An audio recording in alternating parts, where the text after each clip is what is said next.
1 घंटे के अंदर आपके लिए मैं भिजवाता हूं दिल्ली से। 1 घंटे के अंदर हमने जनरेटर भिजवा दिए, बिजली का इंतजाम कर दिया, टॉयलेट का इंतजाम कर दिया, पानी का इंतजाम कर दिया, सारा इंतजाम कर दिया।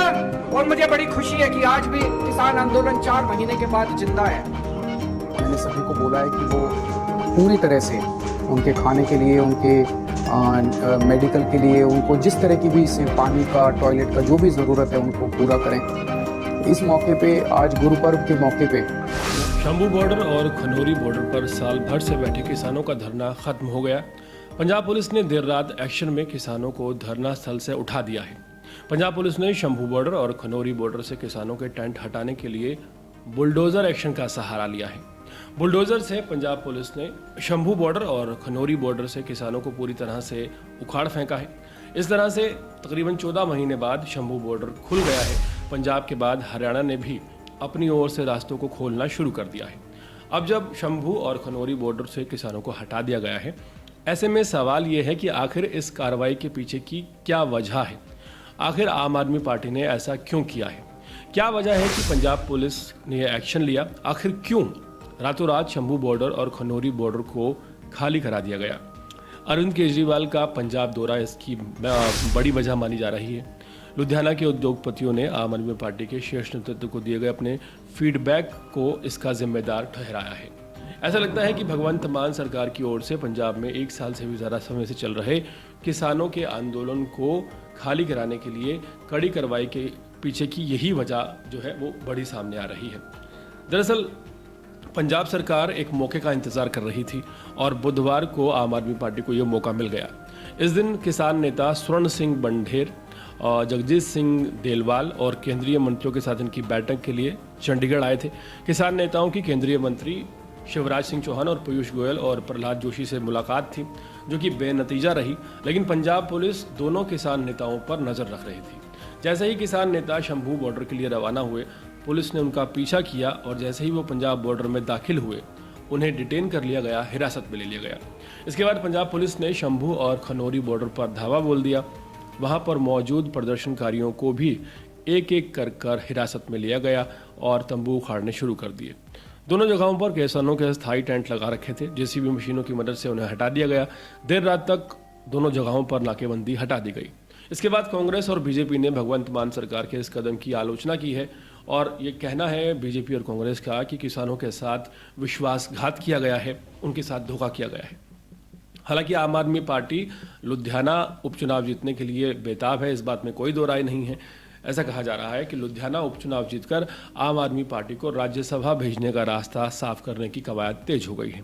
पंजाब सरकार उद्योगपतियों को हो रहे नुकसान का हवाला दे रही है। पंजाब के वित्त मंत्री हरपाल सिंह चीमा ने कहा है कि किसान दिल्ली में जाकर धरना दे सकते हैं। उनका विरोध प्रदर्शन केंद्र सरकार के खिलाफ है, पंजाब सरकार के खिलाफ नहीं है। आतिशी का भी एक बयान सामने आया है जिसमें आतिशी ये कहती हुई नजर आ रही हैं कि पंजाब की अर्थव्यवस्था को बहुत नुकसान हो रहा है किसानों के प्रदर्शन की वजह से, और इसी वजह से दरअसल इस प्रदर्शन को पूरी तरह से हटा दिया गया है।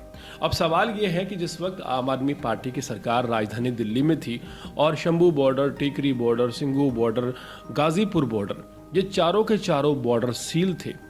यहाँ पर सिर्फ खनौरी बॉर्डर और शंभू बॉर्डर की बात की जा रही है। दिल्ली के लगभग सभी बॉर्डर सील थे और बहुत बड़ी तादाद में लोगों को फाइनेंशियल नुकसान हो रहा था।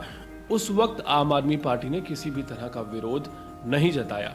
अगर बात पंजाब की ही की जाए तो पंजाब में ही 3 साल तक हाथ पर हाथ धरे आम आदमी पार्टी बैठी रही। लेकिन क्या वजह है कि आम आदमी पार्टी ने किसानों को हटाने की कोशिश नहीं की?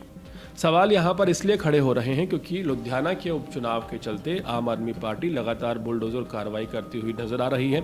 लेकिन ये बुलडोजर कार्रवाई सिर्फ चुनाव जीतने के लिए है या वाकई इसके पीछे का मकसद पंजाब की जनता को बेनिफिट देना है, या फिर पंजाब की अर्थव्यवस्था को जो नुकसान हो रहा है उससे पार पाना है? ये एक बड़ा सवाल है।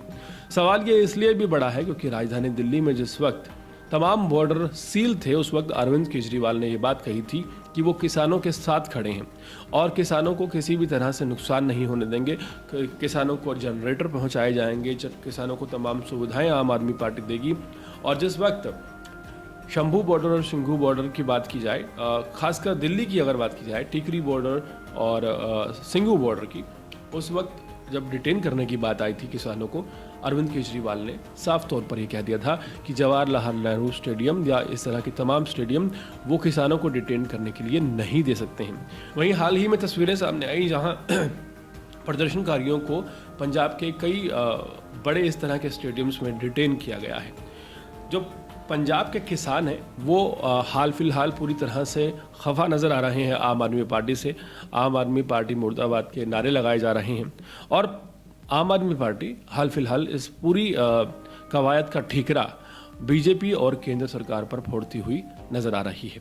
हाल ही में संजय सिंह ने एक बयान दिया है और संजय सिंह ने अपने बयान में कहा कि जिस वक्त किसान दिल्ली में आंदोलन कर रहे थे उस वक्त तो आम आदमी पार्टी उनके साथ खड़ी थी। जिस वक्त दिल्ली में प्रदर्शन किसानों का जारी था उस वक्त उन्होंने अपनी गिरफ्तारियां दी, डिटेन हुए और उन्हें सस्पेंड किया गया, लेकिन पंजाब में वो किसानों को प्रदर्शन करने की इजाज़त नहीं दे सकते हैं। पूरे मामले पर राजनीति गरमा गई है। एक तरफ कांग्रेस पार्टी और बीजेपी पार्टी आम आदमी पार्टी पर धावा बोल रही है। आम आदमी पार्टी बेरोजगारी का हवाला देकर सवाल खड़े करती हुई नजर आ रही है और ये कह रही है कि बेरोजगारी मिटाने के लिए किसानों को बॉर्डर से हटाया जा रहा है और हटा दिया गया है। तो यहाँ पर सवाल एक जनता से बनता है कि जनता इस पूरे मामले को किस नज़रिए से देखती है।